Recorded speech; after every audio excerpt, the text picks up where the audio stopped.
May mga tao talaga nakakasalubong natin araw-araw. Parehong oras, parehong lugar. Hanggang sa dumating ang araw na mapapaisip ka. Sandali, sino ba talaga siya? Hindi ito kwento ng multo. Hindi rin ito kwento ng aswang. At lalong hindi ito kwento ng kung anong nilalang. Ito ay kwento ng isang ordinaryong tao na hanggang ngayon, wala pa rin makakapagpaliwanag kung sino talaga siya. Ako nga po pala si Rachel. 3 taon na ang nakalipas. Call center agent ako noon sa Ortigas. Alas 10 ng gabi ang pasok at alas 7 naman ng umaga ang uwian. Pare-pareho lang halos ang routine ko. Jeep, MRT, nakarin ang natitirang daan. Pag-uwi, tutulog lang ako. Paulit-ulit. Hanggang sa naging pamilyar na sa akin ang halos lahat ng mukha sa istasyon. Yung nagtitinda ng pandesal, yung matandang laging may dalang radyo, yung security guard na mahilig bumati. At yung lalaking laging nakaupo sa dulo ng platform, hindi siya pulubi. Hindi rin siya mukhang empleyado. Simple lang ang suot niya. Green na jacket, itim na pantalon, lumang backpack, at isang maliit na paper cup ng kape. Araw-araw, parehong oras, parehong pwesto. Parang bahagi na siya ng istasyon. Sa una, hindi ko siya pinapansin. Pero habang tumatagal, papatingin na rin ako sa kanya. Hindi dahil kakaiba siya, kundi dahil parang hindi ko pa siya nakitang sumakay ng tren kahit kailan. Isang madaling araw, bumuhos ang napakalakas na ulan. Nagkaroon ng aberya sa MRT. Mahigit 1 oras kami naghihintay. Punong-puno ang platform. Halos lahat yata naiinip na. Doon lang kami unang nag-usap. Lumapit siya. Ngumiti. "Ma'am, pwede bang makisindi? Wala akong yosi." Sabi ko wala. Umangulang siya. Tama. Buti naman. Napangiti ako. Anong buti? Mas mahirap tumigil. Tapos umupo ulit siya. Simple lang ang usapan, pero hindi ko alam kung bakit. Parang ang ganang pakiramdam ko sa kanya. Makalipas ang ilang araw, nagkakasabay na rin kaming magkape. Hindi naman araw-araw, pero kapag pareho kami maagang dumadating, nagkukwentuhan na kami. Hindi niya sinabi ang pangalan niya eh. Hindi ko na rin tinanong. Sa totoo lang, parang hindi mahalaga. May mga tao kasing komportable kang kausap kahit wala kang alam tungkol sa kanila. Isang gabi, nabanggit ko, "Tagal mo ng tambay dito ah." Napangiti siya. "Oo, medyo matagal na." Sagot niya. "Saan trabaho mo?" Hindi siya agad sumagot. Pagkatapos ng ilang segundo, sabi niya, "Dati, tumigil na." Doon din natapos ang usapan namin. Mula noon, napansin kong hindi rin naman siya nagtatanong tungkol sa akin. Hindi siya mausisa, hindi rin siya madaldal. Mas madalas, siyang nakikinig. At kapag nagsasalita siya, parang laging may iniiwasan. Minsan napansin ko kapag may dumadaang guard, bahagya niyang binababa ang ulo niya. Akala ko nahihiya lang. Hindi ko nainisip. Hanggang sa may nangyaring maliit na bagay. Pero doon nagsimula ang lahat. Bumili ako ng 2 kape. Isa para sa akin, tapos yung isa para sa kanya. Iniwan ko muna sa upuan habang pumunta ako sa CR. Wala pa ako 5 minuto doon. Pagbalik ko, wala na siya. Pero, nandun pa rin yung kape niya. Mainit pa. Hindi man lang nabawasan. Akala ko umuwi na siya. Hindi ko na lang pinansin. Kinabukasan, nakita ko ulit siya. Parang walang nangyari. Tinawanan ko siya. "Iniwan mo kape mo." Napatingin lang siya. "Anong kape?" "Yung binili ko kahapon." Tahimik lang siya. Pagkatapos, mahina siya nagsalita. Hindi ako umiinom ng kape. Natigilan ako. Araw-araw ako may hawak na paper cup. Napangiti siya. Mainit lang sa kamay. Di ko alam kung bakit. Pero doon ako unang kinilabutan. Sinubukan kong alalahanin. Tama nga, sa buong panahon na nakikita ko siya, hindi ko pa pala talaga siya nakitang uminom ng kape. Lagi lang niyang hawak. Wala nang iba. Lumipas pa ang 1 linggo, isang umaga, habang palabas ako ng estasyon. Nilapitan ako ng janitor. Ma'am, kilala mo ba yung lagi mong kausap? Ngumiti ako. Opo. Bakit? Biglang sumeryoso ang mukha niya. Kanina pa kita pinapanood, mag-isa ka lang. Tumawa ako. Ha? Hindi ah. Sama ko yung naka-gray. Tahimik ang janitor. Pagkatapos, dahan-dahan niyang sinabi, Ma'am, 1 linggo na itang nakikitang nagsasalita mag-isa dito. Wala naman ako nakikitang kasama mo.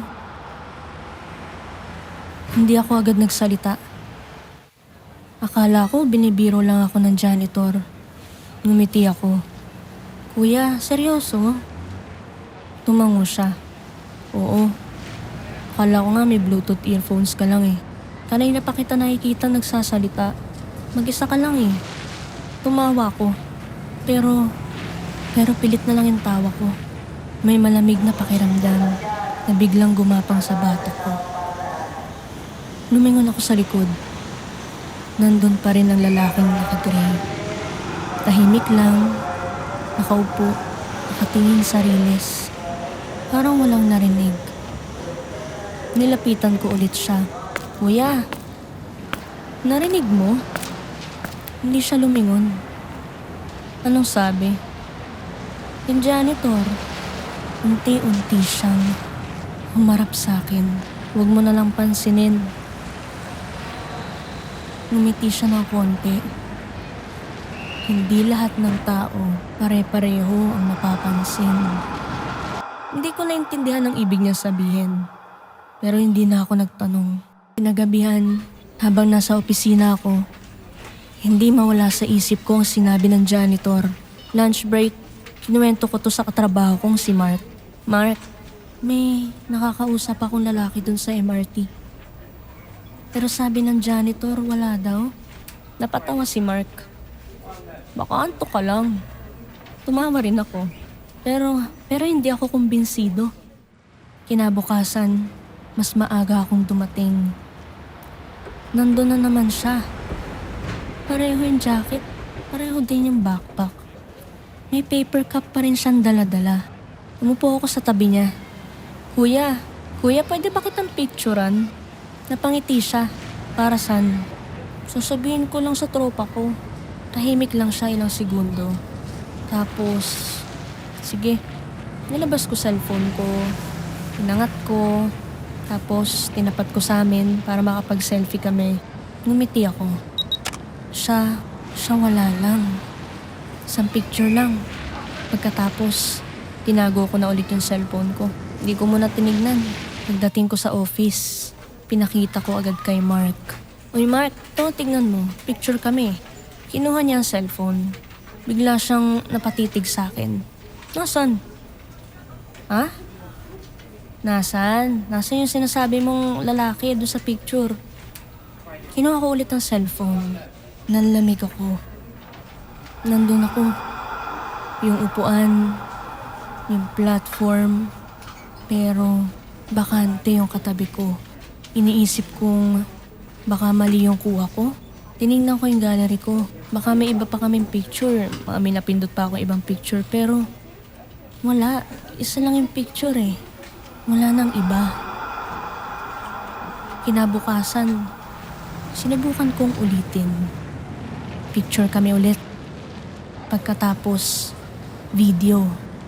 Habang magkatabi kami, nag-uusap pa nga kami habang nagre-record ako ng video. Pagdating ko ng office, binuksan ko. Naririnig ko yung boses ko. Naririnig ko yung MRT. Naririnig ko yung tren. yung ingay ng stasyon, lahat. Pero wala akong kausap. May mga pagkakataon pa nga na parang humihinto ako sa pagsasalita para may hinihintay na sagot. Pero walang ibang boses. Hindi na ako mapakali. Hindi na to biro. Kinabukasan, lumapit ako sa isang security guard. Kuya, yung lalaking naka-gray. Saan ba yun laging pumipwesto? Napatingin siya sa direksyon ng upuan. Anong lalaki? Yung nakaupo. Tahimik lang ang guard. Ma'am, wala naman tao. Napalingon ako. Nandun siya. Nakatitig siya sa akin. Hindi siya kumikibo. Parang hinihintay lang ang mga susunod kong gagawin. Nang gabing yun, hindi na muna ako lumapit sa kanya. Sa kabilang bahagi na lang ako ng platform umpo. Mula nun, tanaw ko siya. Hindi siya gumagalaw. Halos 30 minuto. Pareho pa rin ang pwesto niya. Hanggang sa dumating ang tren.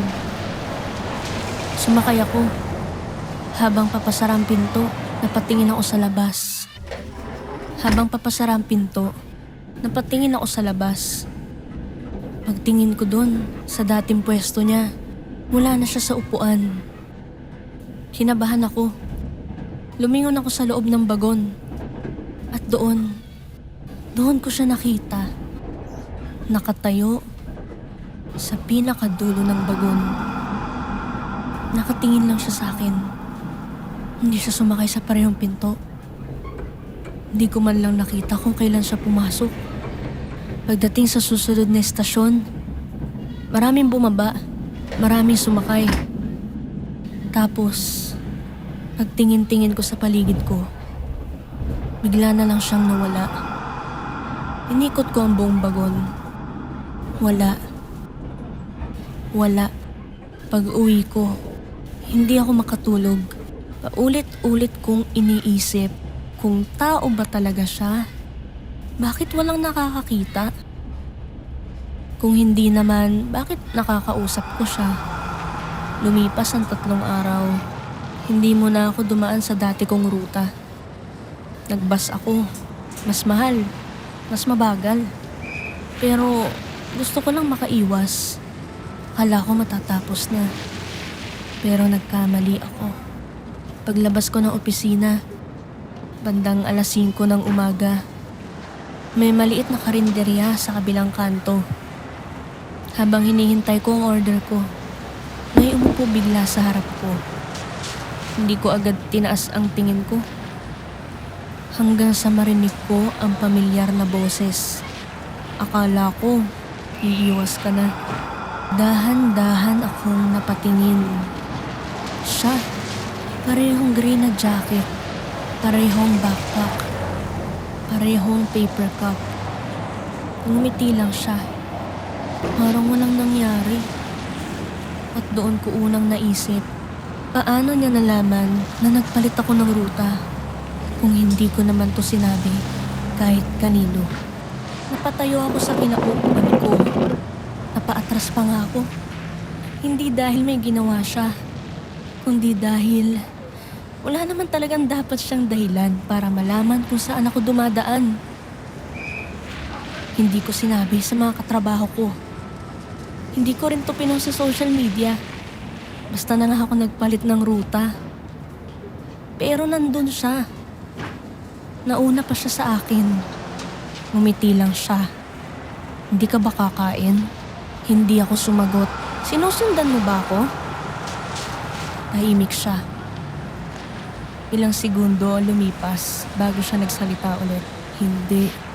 Ikaw ang laging napupunta sa lugar kung saan ako nandun. Lalong gumulo ang isip ko. Anong ibig niya sabihin? Hindi ko na tinapos ang pagkain. Nagbayad na lang ako at umalis ako agad. Paglingon ko sa karinderya, wala na siya. Tinakbo ko pa ang kabilang kanto. Wala talaga siya. Hindi ko man lang nakita kung saan siya dumaan.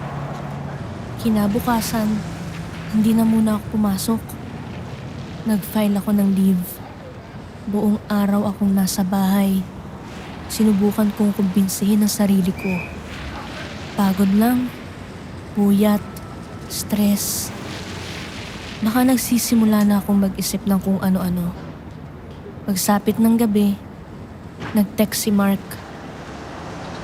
"Rachel, okay ka lang?" Sabi ko, "Oo."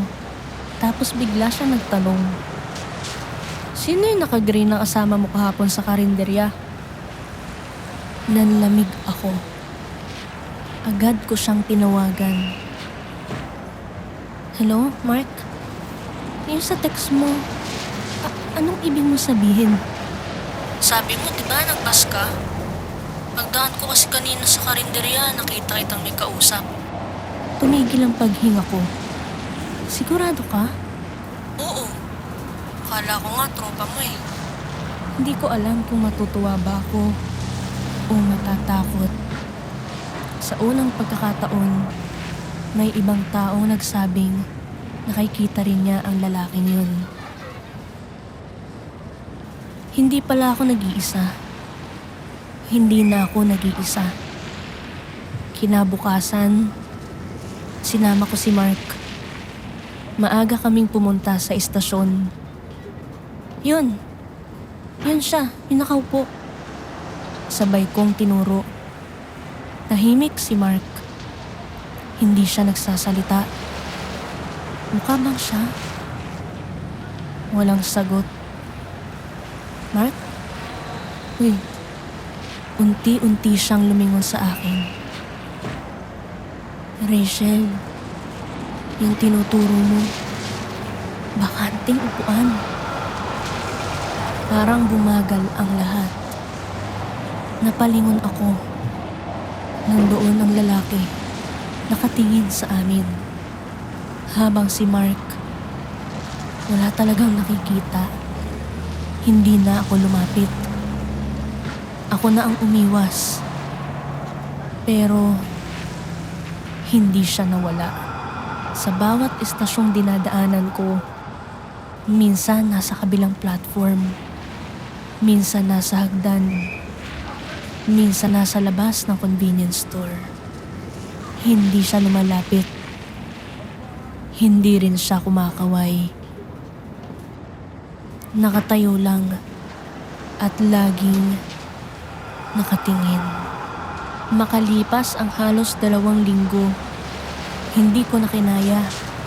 Nagpa siya akong alamin kung sino talaga siya. Lumapit ako sa isang matandang guard. Mahigit 10 taon na raw siya nagtatrabaho doon. Pinakita ko ang upuan. Kuya, may lalaking lagi nakaupo dyan." Tahimik siyang tumingin. Pagkatapos, nagsalita siya. Gray ang jacket. Bigla ako napaangat ng tingin. "Opo." "Maliit na backpack?" "Opo." "May hawak na paper cup?" "Opo, kuya." Hindi na ako halos makahinga. Napabuntong hininga ang guard. May mga nagtatanong na dati tungkol dyan. Tuwing ilang taon, hindi ako nagsalita.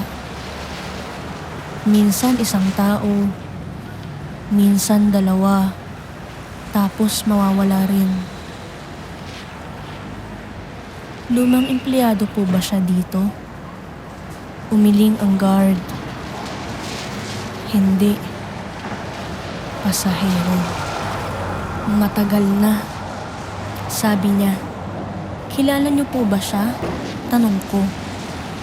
Tahimik siya. Pagkatapos, mahina niyang sinabi, "Hindi. Pero, ganyan na rin ang kwento ng mga nauna." "Anong kwento po?" Tumingin muna siya sa paligid bago sumagot. "May taong nakakausap. May taong nakikita. Pero pag tinanong mo ang iba, wala naman. Wala naman talaga. Ano pong nangyari sa kanila? Hindi agad siya sumagot. Hindi ko alam. Sabi ng guard. Nagpapalipat-lipat na lang sila ng ruta. Yung iba, hindi na bumalik dito. Iyon na ang huling beses na dumaan ako sa istasyong iyon. Nag-resign ako. Lumipat ako ng trabaho.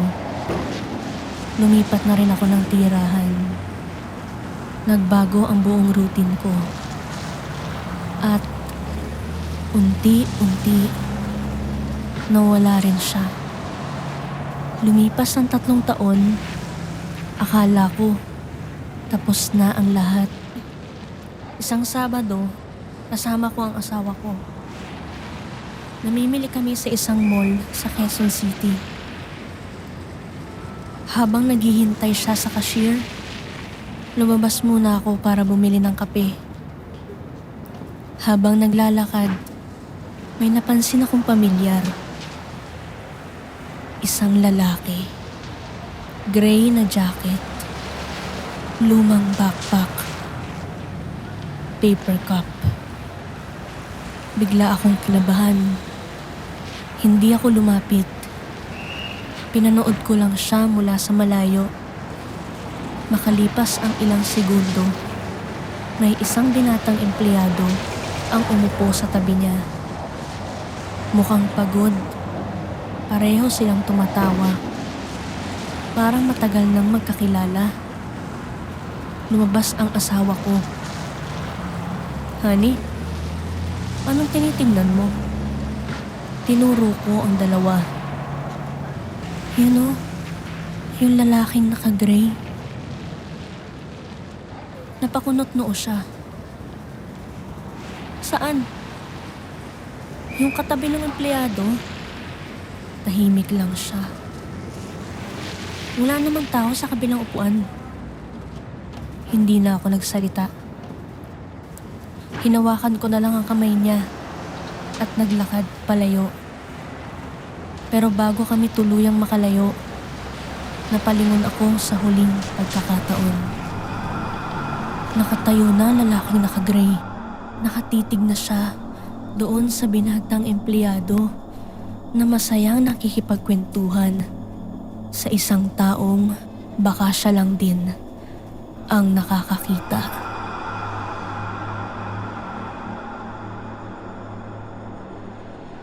Ako si Yen. Streetlight maintenance. Kung may poste kang makitang sobrang liwanag, huwag mo masyadong titigan. Kasi minsan, hindi na bumbilya yung umiilaw. Night shift ako. Tahimik lang nun, walang tao. Normal na araw lang. Checklist, palit ilaw, lipat, tapos. Hanggang sa nakita ko yung posteng number 27 sa Ermita. Wala ito sa listahan. Pero bukas na bukas yung ilaw. Pinatay ko yung buong linya ng kuryente. Lahat ng ilaw namatay. Except lang dun sa posteng number 27. Lumapit ako. Habang papalapit, parang mas umiingay yung paligid. Hindi hangin. Parang may humihinga. Hindi galing sa akin. May anino sa ilalim ng ilaw. Nakabitin. Diretso pababa. Pero walang tao sa taas. Tumingala ako at dun ko siya nakita. May katawan nakabitin sa dulo ng poste. Hindi gumagalaw. Pero dahil sa liwanag, hindi ko siya masyado maaninag. Ang napansin ko lang, dahan-dahang bumubukas yung mga mata niya. Napaatras ako. Tinawagan ko yung supervisor kong si David. Sir, may nakabitin dito. Ilang segundo siyang hindi sumagot. Tapos ang sabi niya, "Anong number?" "Number 27 po." Mahina niyang sinabi. "Huwag mong ibaba." Bigla niyang pinatay yung tawag. Pagtingin ko ulit, nakatingin na siya sa akin. Diretso, hindi kumukurap, nakangiti. at dahang-dahang may tumulo diretso sa mukha ko. Hindi dugo, parang tubig. Amoy kanal. Bigla siyang nagsalita pero hindi gumagalaw yung bibig niya. Ang narinig ko, pag pinatay mo ko, papalitan mo. At biglang namatay yung ilaw. Sobrang dilim. Walang kahit konting liwanag. Pero ramdam ko may nakatayo sa likod ko. Malapit. Sobrang lapit. Biglang bumalik yung ilaw. Wala na siya sa taas. Pero may nakita ako sa lupa. Lupit. Basa. Pagkatapos nun, napatingin ako sa anino ko. Hindi na ito normal na nakatayo lang. Ngunit, nakabitin na. Kung may makikita kang poste na sobrang liwanag, huwag kang hihinto. Kasi pag tumigil ka, baka ikaw na yung susunod.